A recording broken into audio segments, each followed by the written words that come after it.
บายดีเนาะฮอนน้องมื้อนี้มาเที่ยววัดสินไซอยู่เมืองเฟืองเนาะเอาบรรยากาศมาฝากทุกท่านเนาะที่ว่าได้ชมคลิปนี้เนาะอย่าลืมกด Subscribe ให้เด้อเนาะอย่าลืมกดติดตามช่องของเราไว้จะมีสิ่งดีๆมาให้ชมกันแบบนี้อยู่เรื่อยๆเนาะเพื่อให้บรรยากาศรวมๆของวัดเพิ่นมาถึงเป็นจังไดเนาะเดี๋ยวจะพาทุกท่านนี่เลาะเที่ยวชมเด้อ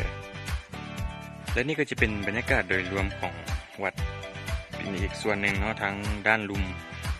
มน้ำของวัดเป็นสวยสดงามมิลีเนาะวัดเมืองเฟืองไปมา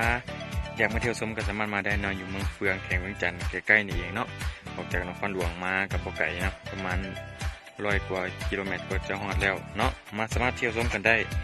ถ้าอยากมาเที่ยวชมก็สามารถมากันได้เด้ออันนี้เป็นอาสมงามเนาะได้อยู่ซุ่มเย็นเนาะสามารถมาเที่ยวชมกันได้เด้อ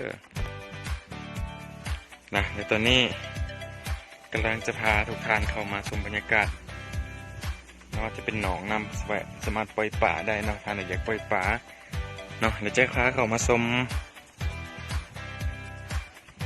เนาะเดี๋ยวพาเข้าไปชมพระหลายกว่า10,000 องค์เนาะ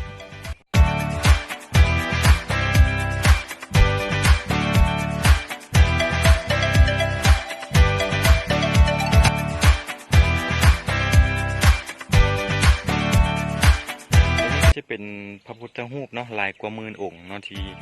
เป็นปั้นไว้แถวนี้รอไว้แถวนี้เนาะประดิษฐานไว้แถวนี้